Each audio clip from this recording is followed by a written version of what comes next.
Welcome to the Hear K Tell podcast, where we discuss the transitions from sport to career and a relatable story on how we focus on the how to. Of course, I am your host, Christina Alexander, and this episode will focus on what your legacy has meant to the sport of women's basketball, how to transition from sport to career, and all the steps that have proven to be successful, and what the sisterhood of the WNBA, has meant, and how you want to continue to impact the next generation. My guest is a WNBA legend, musician, actress, model, spokesperson, motivational speaker, and global ambassador for the women's basketball. And of course, she's a mom. Please welcome Kym Hampton. What's up, Kym? Hey, how's it going, Christine? It's going well. It's a pleasure to have you here. Oh, It's it's it's so almost good. it's almost like when I tell these stories, I always tell people our paths have crossed in some form or fashion. But I'm happy to have you here on the Hear K Tell podcast because we've got a story, a journey, a transition that I know our listeners want to tap into. So I want to start with our first question to get things kind of started. When it was all said and done regarding your WNBA career retirement in 2000, what did your legacy to yourself, your family, and the sport mean? Wow, it meant everything to me because I was fortunate enough to be a pioneer of the WNBA and to be a part of that. Um, it was really difficult to define when I was playing overseas because after college, everyone knew um, that I played overseas, but no one really got a chance to see it. So it was really hard to define a legacy. But once the WNBA started, I mean, it was everything. And I felt so proud that my family could see me play. I felt so proud, first and foremost, that I was still able, because at that time I was like 35, getting ready to turn 36. And I felt so blessed and fortunate to still be able to play well enough to get drafted in the elite draft in the first round, and just to have made an impact, but most importantly, to have been a role model for girls, and now even my daughter. So it's just wonderful. Absolutely. And I gotta give you a shout out, Kim, because you are a pioneer, you are a trailblazer. You are someone, and I know in my career that we looked up to. We said we want to go, we want to do what the Liberty are doing. We want to be the Kym Hamptons, we want to be the Teaspoons, we want to be the Vickies, we want to be the Crystals. Like, and being from New York, of course, I'm gonna root for the home team. So that was huge for us. So when we talk about transitions from sport to career, your journey from Arizona State to playing overseas, as you mentioned, for 14 years, 3 years in W, and all with the New York Liberty. When you reflect on your career, what was a common theme among that journey that you can really kind of attest to that was profound? I think it would have to be keep going and just don't be afraid to walk through the doors that are opening. I grew up in Louisville, Kentucky, and I knew I wanted to get away from home, but women's basketball wasn't really big back then. And so I didn't know what school to go to because I started out playing my freshman year of high school and then started really playing varsity my sophomore year. So, but fast forward to my senior year, by the time I was a senior, I was the top female player in the state of Kentucky. And I was getting letters from everywhere, but I didn't understand where to go and why you should go there because it hadn't been defined yet. Like today, you're going to go to South Carolina, you're going to go to all of these prominent programs and things. So I chose to go to Arizona State, and I had a great college career. And the blessing in that was my head coach was Julie is, well, she still is. She's still living, Julene Brzezinski Simpson. And she was co-captain with Pat Head Summit on the 76 Olympic team, which was the first Olympics that showed women's basketball. And so I was really pushed hard. And she helped to open that door and to help me to understand that, sometimes we impose our own glass ceilings. And whenever you want to tap out, there's always more, always more. And I mean, and she pushed us and pushed us. And so that kind of opened up the opportunity for, well, that did open up the opportunity for me to play abroad. And a lot of people are like, you got to go over there, you're going to play. And I'm like, you know what? Yeah, I'm going to go. I'm going to go for it. And so that has pretty much been it for me, to never be afraid to seek other opportunities, because sometimes your best opportunities might not be in your backyard. You might have to go somewhere else to be able to capitalize on those. So that would be That's it for me. that's such a relatable story. I remember in my career, and mine was not as long, mine was not as illustrious as yours, but the like as you mentioned, the opportunity may be somewhere else. I remember a GM as well as a head coach telling me, "We like you, but you need to go overseas and get more experience." And I'm thinking, overseas? I'm from New York, like, we don't and so going overseas was such an experience. I remember telling and Marianne Stanley, that's who told me, "We like you, but we need you to go overseas." And shout out to Marianne Stanley because at that moment, I didn't realize the lesson that I was being taught and the lesson I learned to go overseas, understand how to become a professional, understand how Mhm. to perfect my craft. It's just so much that, like I said, that relatable story that you're telling, I'm saying to myself, we've all done it in some form or fashion. And I think, when it speaks volumes when you can really talk about it on hindsight now. So we know who Kim Hampton is. You've accomplished some amazing things within your journey. And I mentioned just a little bit in your bio: modeling, acting, singing, to name a few, as well as the original, and I didn't know this, the original cover girl queen collection model, the original Lane Bryant V Girls, and a national V Girl campaign model. What did basketball prepare you for the most as it pertains to life after basketball? Um, it taught me to not be afraid to be on the stage. It taught me to see the blessings and the gifts that I was blessed with. Being beautiful enough to be a cover girl, and being awesome enough to be a world class athlete, and just in my childhood dreams of singing and things like that. And I used to be so deathly shy. I mean, just shy, shy, shy. But I've been singing since I was a kid, and it just taught me, wow, this is an opportunity, like, share this with the world. So it taught me that. It just taught me to share the gifts that I've been blessed with, and to not be afraid, just to let that light shine, because it inspires and motivates other people as well. And I can attest to that as well. Listen, Kim, we've all heard you sing. That is a true gift.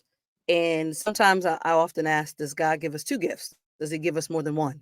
And he has absolutely blessed you with the voice, because every time we hear you sing, we like, wait a minute, is that Kim? Hold up, I need a ticket. So I do appreciate that. Now, I often ask my guests what their superpower is. What's your superpower? And has that changed or evolved over the years? My superpower has always been there, even as a kid. It's to make people feel comfortable, and to make people feel seen and heard, and just to make people feel good. And I think I've done it. For some reason, I can meet a perfect stranger in the store, and 5 minutes later, they're telling me their life story, and they're telling me all of this, and I just believe that with that, my superpower is, um, just, I feel like I'm blessed to say things that people need to hear at the right time. And so it's transparency, and when it's with my family and my closer friends, it might come off a little bit. It might come off a little bit more brash than not. But when it's with strangers, it's, it might be something that, well, for example, if I were to go and speak to some kids on a basketball team, and Mhm. um, and I might ask, okay, who doesn't get to play here? And so of course some hands will go up, and I will say, so why don't you play? And I always ask them the question, and they're like, I don't know. And then so I start asking, are you one of the better shooters on the team? And so usually the answer is no. Are you one of the better ball handlers on the team? No. Are you one of the better defenders on the team? Do you watch film? Do you watch, do you make good decisions when you're out there? And so then I say, that's why you don't play. And, and I talk to them and I say, go and sit down and talk to your coach. Let your coach know that you're serious about playing and help and ask your coach to help you devise a plan that's going to get you on the court, what you need to do, and start there. And it might not happen next week, but and so just little things like that. And I think I help people look at things in a different light, in a different way. I try to always bring a positive spin to it. for for example, well, I guess I can't talk about that, but I Okay. can just say this. I can I was say gonna say, this. I can, right, share the yeah, experience. I can actually, yeah, I can actually say, I remember, well, one of my friends, she was working in a hybrid situation, and that means that they would go into work 3 days a week and wouldn't work, but could work from home, excuse me, on Mondays and Fridays. So they would just go in Tuesday, Wednesday, and Thursday. Well, the job just started going in 4 to 1, meaning they go in Monday through Thursday, and then they get to work from home. And she was just kind of complaining about it a little bit and just unhappy, and things like that. And, I just said, well, number one, at least you have a good job. You've got a really good job. And I said, number two, I said, any other job, you'd be going in 5 days a week.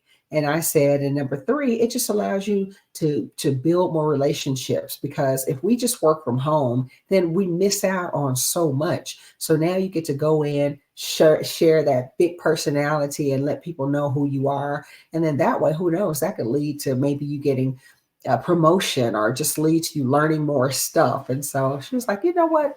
That was a good way of looking at it. So I think that's my superpower of just saying things to people that they might need to hear during at that time, and also putting a positive spin on things and just making people feel safe.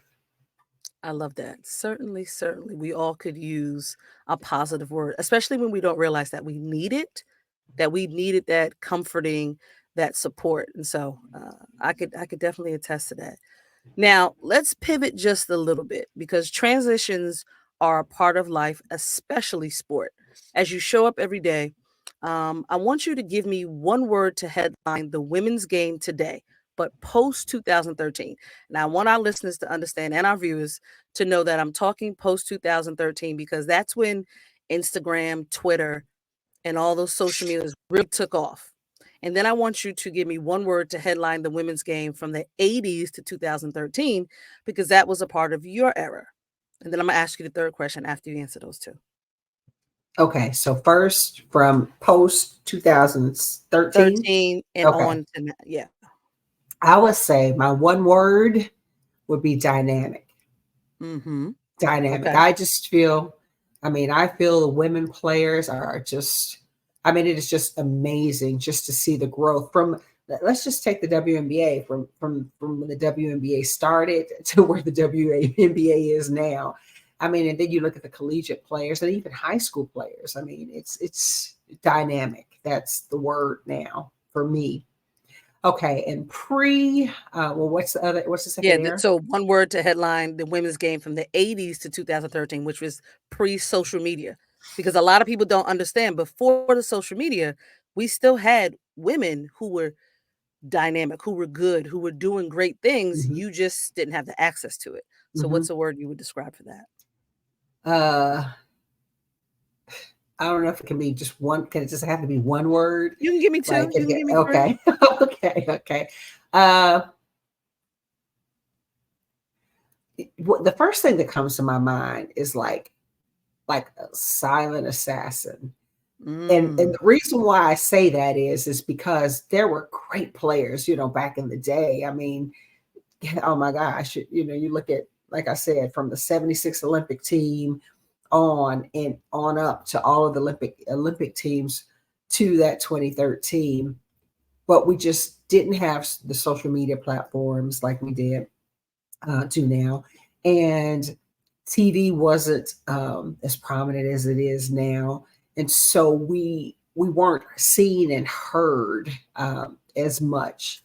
But it was like that silent assassin. It was coming, it was just on the rise. And it was just like, oh my gosh, like this is going to be something. So yeah, I would just say, yeah, I silent would assassin is what I think of. I would agree with you on the silent assassin because it's almost as if we didn't know what was we didn't know what to expect, but we knew it was coming. And there are so many women that when people get in these conversations on Twitter, on social media, I almost want to tell them, please do your history.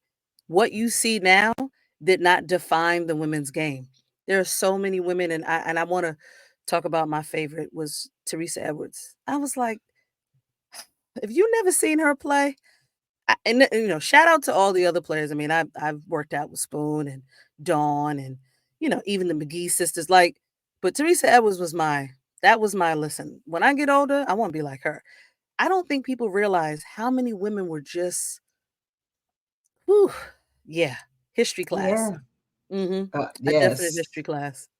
Now, what's one improvement that you think, besides the social media aspect, besides the access points, what's one improvement that you've seen from one era to the next? Okay, I don't quite understand your question. Meaning, like, I believe the game has improved. It's gotten Hmm. better. It's Hmm. gotten more athletic. It's gotten more. It's gotten Oh, faster. We play a little bit higher off the ground. I want to say above the oh rim. yeah. Oh yeah. Okay. So Well, yeah, so that okay. Yeah. Well, then I would have to agree with all of that. It's just amazing to see how athletes in general, but how they've evolved. It's kind of like game changers or levels to a video game, different levels.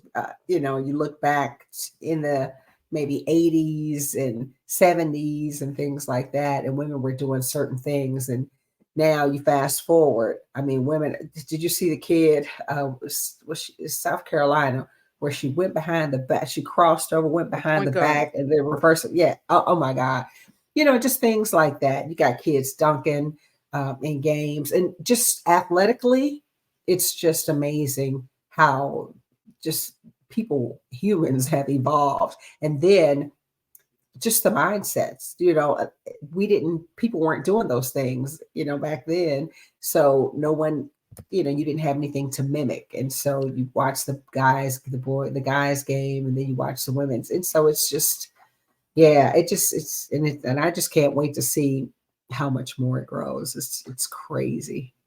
Absolutely, and I think you hit on something in terms of having the ability to mimic some of the things that we can see more of or have access to, because there are a lot of women doing some things you're thinking, yeah, I didn't do that in my career, but that looked good. So I totally understand. Now Yeah. you've played with the likes of many WNBA legends, as I mentioned, Teaspoon, Crystal Robinson, Vicky Johnson, Sue Wicks. What has the sisterhood of the W and the sport of women's basketball meant to you in I give you 2 sentences, Kim. I was gonna give you 1 sentence. I give you 2 sentences. Um, it's a lot because we all have us as individuals, each person as individuals, we have our own stuff that we are going through. But it seems so much easier when you have that sisterhood. It seems like, someone's going to have something positive to say. Someone on the team is going to have something funny to say. You don't have to go through it alone. And so it's great. And then that sisterhood teaches you how to fight. It teaches you how to share. It teaches you how to communicate. It teaches you so much. It teaches you, just timing and just everything, how to communicate. If I can say, I mean, so yeah, that sisterhood is, it's been awesome. Yeah, it's been awesome. So you have a daughter and Mhm. she's currently playing basketball. What do you tell her that you wish someone had told you when you were her age? Because I think it's important that we understand, as you mentioned, we can be an individual, but we are always impacting, inspiring a part of a team. We choose a team sport, and then we get into our own family and the people that we love dearly. And then at some point, we need to pass something on, and you're obviously doing that. Mhm. So, you know, what would you do to tell her that you wish someone had told you? Number one, that basketball is more than just scoring points because we all Amen. know if you're a player, you're going to have days where you start slow. You might miss your first two, three, four shots. But if your mindset is of such that your points that it matters, then you might shoot yourself out of the game in the first four or five shots because you've missed them. So I tell her, and I always tell her to work hard because if I could go back and do it all over again with the talent and skill set that I had, that I didn't even know, the athleticism, had I worked like really, really hard. I did have to work hard, but had I worked really hard and known about setting goals and just like the things the kids have now is so different. So I try to talk to her about all of that stuff. I try to tell her to control your controllables. You can't control if the coach plays you or if the coach doesn't. You can't control if your coach wants you to play this position or that position. You can't control certain things. So you don't worry about those things, but you constantly prepare and you constantly stay ready. So, that's the stuff that I talk to her about, and just not getting down on yourself if you have a bad game or if you, and I really talk to her about watching film. Go watch film Yes. because film does not Yes. lie. It doesn't lie. It'll show you where you should have been on defense, why you got beat. It'll show you how you can stop from getting beat. It'll show you even on offense. If you're struggling to figure it out on offense, it'll show you where the pockets open up for you to score or when to score it. And just learning how to make better passes to your teammates, or it helps you to understand your teammates and learn them, their characteristics. So, yeah. I absolutely agree. As a point guard, watching film and studying movement of my opponent, even my teammates, was my secret sauce. I yes, I was fast, but I was never the tallest. And as you know, at guards, we come a dime a dozen. So I would agree with you that the basketball IQ, the ability to watch film and really soak it up and use that to your advantage is critical, critical. Yeah. So as the number 4 pick in the WNBA Elite Draft, you mentioned that earlier, what advice would you give the rising class of seniors that will be entering the WNBA draft on April 15th? This is their moment. Fill in the blank. You're going to have to understand that it's a curve. It's going to be a learning curve because now you have just jumped to the next level of the video game. All right. And so you are going to have to learn how to navigate that next level. Everyone that you meet they're going to be just as fast as you, taller than you, maybe stronger than you, or but they have experience at that level. So you're going to have to give yourself grace. But I would say stick with someone who's on the team, who knows the ropes, who is kind of running things and knows how to handle it, and become a student of the game there. Don't be afraid to talk to the coach and lean into the coach and ask the coach, well, how do I do this? How do I do? I felt like this. I didn't quite get that. And what can I do extra? Or what do you think can help? Just because that tells a coach a lot too, that you're willing to work to be able to get better and to give the coach what the coach might need. So I would just say little things like that, but you got to give yourself grace. But understand going in. I mean, I know you guys are on fire and you have the media behind you, social media, you have your deals and everything. But when you get there, that's all I can say. Okay, you saw how many girls didn't make the roster last year. All these high flying kids, coming out and never. You hear me, right? Auntie Kim's talking to you. If you don't go Yes. in there with a bodacious attitude, and I don't care who it is, you act like you fighting to get your next meal, you might not make that team. And right now, you're still playing. But as soon as that break is over, you better be in the gym. That's all I can say. Getting shots up, working on anything that you need to work on. But I'm telling you, being in condition, because when you go, everybody's gonna be in shape. So don't don't get out hustled. Don't if you can't keep pace. That's the number one thing that'll get you cut. So I'm just saying, you better be in the best shape. You better be going after every 50-50 ball. You just have to get in there and make yourself valuable. Make them need you. And that to me, that's it because it's gonna be tough, baby. Wait a minute, y'all. Auntie Kim has spoken. If you didn't know, that was the nugget drop for all our soon to be draft picks, signees, whatever who however you land, that was the nugget drop, folks. Y'all need to write that down. So, what's next for Kim Hampton, and what can your fans expect as you continue to inspire, educate, and impact? And I want to say fans because you have folks that love the basketball part, the singing part, the modeling part, but just love Kim and knowing that she has impacted and inspired me in some form or fashion. What's next for you? You know, I don't know. I think I want to sing more and just kind of, I think I want to start writing and recording and just trying to figure out who Kim is. I'm enjoying what I'm doing here. I'm singing mostly jazz, well, pretty much all jazz right now, but I definitely want to start doing some R&B and some other stuff. Um, so I want to, I think I want to just branch out and start doing more of that. But I'm open. I don't really know yet exactly what else. I might be having some opportunities to do some more acting. That so that could be cool. And I'm just going to be open. I'm just going to be open. Well, we look forward to it. I must say, again, we didn't play against each other. We didn't know each other prior to us coming to the Pacific Northwest, but we do have mutual friends. And I will say that I've always appreciated how you've showed up in so many different scenarios. And so I appreciate you. Thank you, Kim. The Hear K Tell podcast is a podcast about your transitions. Join us every Wednesday, a new guest, of course, new nuggets. We thank you for joining. Appreciate you, Kim.